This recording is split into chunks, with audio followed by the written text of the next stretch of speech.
Hello everyone and welcome back to our breakdown of Hollow Street Season 4. Today we're diving deep into the chilling second episode, titled The Underground Knock. And let me tell you, this one will keep you up at night. The seemingly peaceful town of Hollow Street is once again plunged into a mystery that feels more sinister and more personal than ever before. If you thought last season was intense, you haven't seen anything yet. So grab your blanket, dim the lights, and let's unravel the secrets buried beneath the very floors of this town. The episode opens on a deceptively calm note. We see familiar faces going about their daily routines. The morning sun streams through windows. Kids are getting ready for school, and the local diner is buzzing with its usual breakfast crowd. But beneath this veneer of normalcy, a subtle, unsettling sound begins to emerge. It starts with Mrs. Gable, the elderly woman who lives at the end of Oak Lane. While tending to her plants, she hears it for the first time, a faint, rhythmic tapping coming from somewhere below her living room floor. She dismisses it at first, thinking it's just the old house settling or maybe some faulty plumbing. But the sound is persistent, a soft but steady knock, knock, knock. We then cut to the Thompson family, who live several blocks away. Mark Thompson is in his basement workshop trying to fix a leaky pipe. As he works, he also hears it. A distinct knocking sound. It's not the frantic banging of someone trapped. It's methodical, almost deliberate.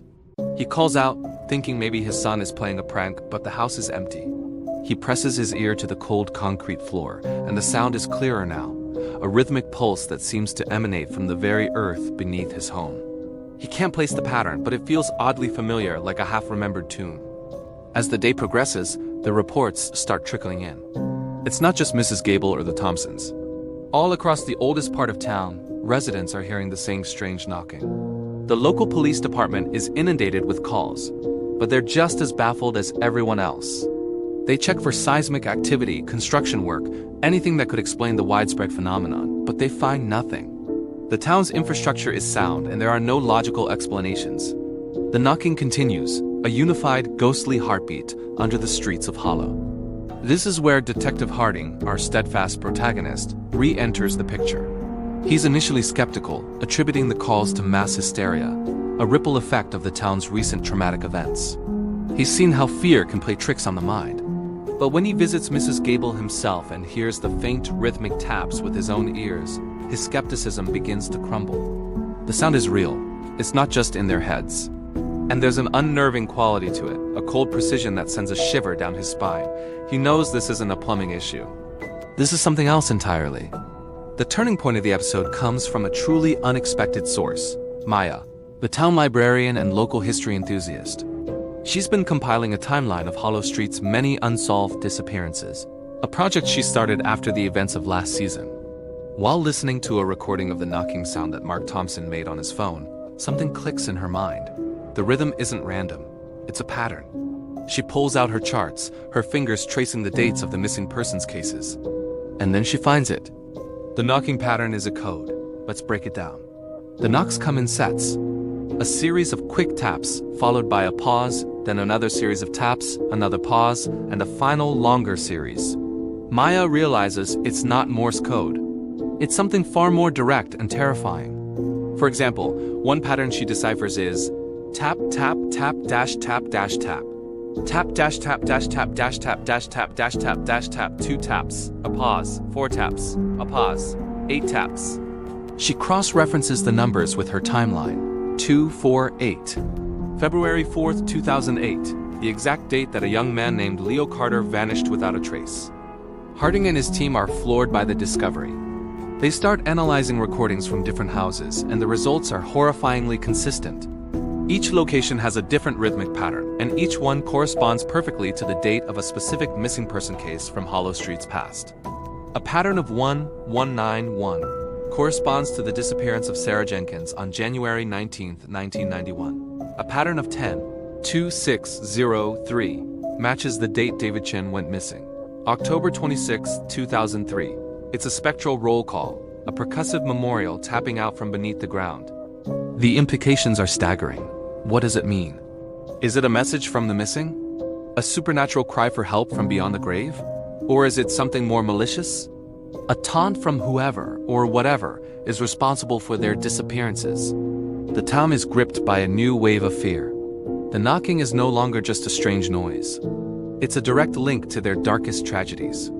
People who had long ago tried to move on from the loss of a loved one are now forced to confront it in the most visceral way possible, hearing the date of their deepest sorrow echoed from the ground they walk on. Harding becomes obsessed with the source. Where is the knocking actually coming from? The sound seems to be everywhere and nowhere at once.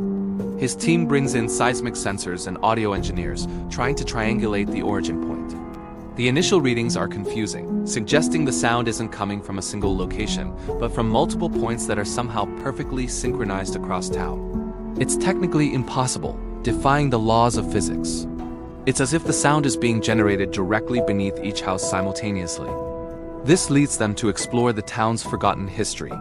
Maya's research uncovers old town maps that show a network of abandoned service tunnels and forgotten mine shafts beneath the oldest district, the exact area where the knocking is being heard. These tunnels were sealed off decades ago after a mining collapse and were largely forgotten. Could someone or something be down there, using the subterranean network to move around, creating these sounds? The final scenes of the episode are incredibly tense. Harding, along with a small, specialized team, prepares to descend into this dark, underground world. They find an old, bricked-up entrance in the basement of the old town hall. As they break through the seal, a gust of cold, musty air rushes out, carrying a faint, earthy smell. The knocking sound from below grows louder, more insistent, as if it knows they are coming. It's no longer just a series of taps. It feels like a beckoning, a challenge. The episode ends on a masterful cliffhanger. We see the team, their flashlight beams cutting through the oppressive darkness, taking their first steps into the tunnel. The camera stays on Harding's face, a mixture of determination and dread. From deep within the tunnel, a new sound joins the rhythmic knocking. It's faint at first, but unmistakable. A single drawn-out scrape. The sound of something heavy being dragged across a stone floor. Then black screen. What an incredible setup for the rest of the season. Is it the spirits of the missing, or is the culprit still down there, orchestrating this entire terrifying performance? And what is the significance of the dates? Is it a clue or a cruel reminder? This episode took the show's signature psychological dread and gave it a tangible, terrifying heartbeat. The mystery of Hollow Street isn't just in the past anymore. It's alive and it's knocking at the door. Or rather, from under the floor. What do you guys think is down there? Let me know your theories in the comments below. This season is shaping up to be the most intense one yet, and I can't wait to see what happens next. Thanks for watching, and be sure to subscribe for more breakdowns of Hollow Street Season 4. We'll see you next time.